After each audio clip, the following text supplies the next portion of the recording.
Last है अपनी S percent, तो क्या है एक इम्पोर्टेंट करते हैं जो अपने बोर्ड एग्जाम में आ सकती है। देखो इधर, यदि किसी त्रिभुज की एक भुजा के समांतर अन्य दो भुजाओं को भिन्न भिन्न बिंदुओं पर क्या करें प्रतिच्छेद करने के लिए एक रेखा खींची जाए तो ये अन्य दो भुजाओं को एक अनुपात में विभाजित करती है। ये अपन को क्या करना है, सिद्ध करना है।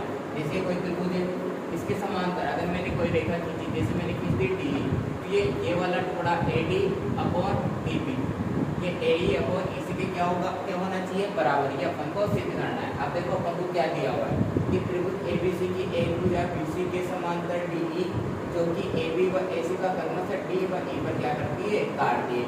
ये अपनी भुजा त्रिभुज ABC में एक भुजा BC है, ठीक है। उसके समांतर मैंने क्या किया, एक DE रेखा खींची जो कि AB, इस AB और AC को क्या करती है, कर्मश D और E पर क्या करती है, काटती है, ठीक है। अपन को सिद्ध क्या करना है कि AD अपॉन DB, मतलब ये वाला अनुपात इस वाले अनुपात के ये वाला इसके क्या होगा, बराबर। मतलब AD अपॉन DB बराबर करना है AE अपॉन EC के, ठीक है। अब अपन को ये सिद्ध करना है तो मैं इसमें क्या करता हूँ, एक रचना करता हूँ। मैं क्या करता हूँ, इस AE भुजा पर क्या, इस AE भुजा पर DM क्या डाल देता हूँ, एक लंब। इसी प्रकार AD भुजा पर EN क्या डाल देता हूँ, एक लंब डाल देता हूँ, ठीक है। तो मैंने क्या किया, AD भुजा पर एक लंब EN तथा AE भुजा पर एक लंब क्या डाला, DM खींचा, ठीक है। अब अपन क्या करते हैं, इस सॉल्व करते हैं। अब अपन को पता है कि त्रिभुज का क्षेत्रफल का सूत्र क्या होता है, 1/2 इंटू आधार इंटू ऊंचाई। अब मैं ये वाला त्रिभुज ले रहा हूँ, कौन सा, ये वाला त्रिभुज ADE। अब इस त्रिभुज ADE में मैं एक बार कौन सा आधार ले रहा हूँ, ये वाला, इधर वाला, ठीक है। तो इसकी ऊंचाई क्या होगी, EN होगी ना। फिर एक बार अपन क्या करेंगे, ये त्रिभुज लेंगे लेकिन आधार क्या लेंगे, A, और ऊंचाई क्या लेंगे, DM। लेकिन अभी मैं क्या कर रहा हूँ, आधार तो क्या ले रहा हूँ, AD, तो इसकी ऊंचाई क्या होगी, EN। मैंने इसको क्या दे दिया, समीकरण नंबर 1। इसी प्रकार त्रिभुज DEB का क्षेत्रफल जो अपने पास ये रहा, DEB। अब ये DEB है, इसका भी अपन को क्या निकालना है, क्षेत्रफल। त्रिभुज के क्षेत्रफल का सूत्र ये होता है 1/2 इंटू आधार इंटू ऊंचाई। अब जब इस वाले त्रिभुज की बात करेंगे तो आधार क्या होगा, DB, लेकिन ऊंचाई तो वही रहेगी ना, अरे ऊंचाई तो वही रहेगी ना, ऊंचाई कितनी होगी, EN।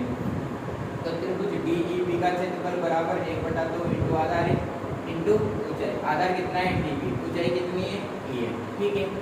अब क्या करेंगे अपन, ये जो समीकरण नंबर 1 आई और समीकरण नंबर 2 आई, समीकरण 1 में समीकरण 2 का क्या देंगे, भाग। तो मैंने समीकरण 1 में समीकरण 2 का भाग दिया, तो EN से EN क्या हो गया, कट गया, 1/2 से 1/2 कट गया, तो क्या बचा, AD अपॉन DB। तो ये त्रिभुज ADE का क्षेत्रफल बराबर बटा त्रिभुज DEB का क्षेत्रफल बराबर AD अपॉन BD। तो मैंने समीकरण नंबर क्या दे दिया, 3। इसी प्रकार अब पहले तो अपन ने ये वाला आधार माना था ना, अब इस वाला त्रिभुज तो वही रहेगा लेकिन आधार किसको मानेंगे, इसको, ठीक है। तो इसी प्रकार त्रिभुज AD का क्षेत्रफल 1/2 इंटू AE, ये AE क्या है, आधार, DN क्या है, ऊंचाई। इसी प्रकार अब पहले तो ये वाला त्रिभुज लिया था, अब इस बार कौन सा त्रिभुज लेंगे, इधर वाला, कौन सा वाला, इधर वाला। इसमें आधार क्या होगा, EC, आधार क्या होगा, EC, और ऊंचाई तो वही रहेगी ना जैसे उसमें थी। तो त्रिभुज DEC का क्षेत्रफल 1/2 DM इंटू EC। अब इसमें भी क्या करना है अपन को, समीकरण नंबर 4 में समीकरण नंबर को 5 का क्या देना है, भाग। मैंने समीकरण 4 में समीकरण 5 का भाग दिया, तो 1/2 से 1/2 कट गया, DM से DM कट गया, तो क्या बचा, AE अपॉन EC।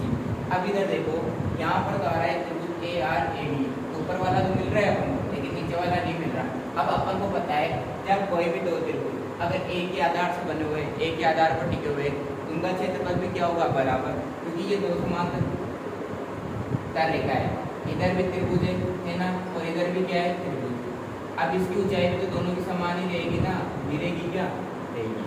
तो जब भी देखो इधर, जब दो समांतर भुजाएं BC व D से बनने वाले त्रिभुजों का क्षेत्रफल समान होगा, क्योंकि उनका आधार क्या है, D एक समान, एक ही आधार पर कोई त्रिभुज बना हुआ होगा, उनका क्षेत्रफल भी क्या होगा, समान, ठीक है। तो इसी प्रकार त्रिभुज DEB का क्षेत्रफल बराबर होगा किसका, त्रिभुज DEC के क्षेत्रफल के। तो मैं यहाँ पर BEC की जगह क्या लिखूंगा, DEB। तो एक बात हो गई। अब देखो इधर भी ARADE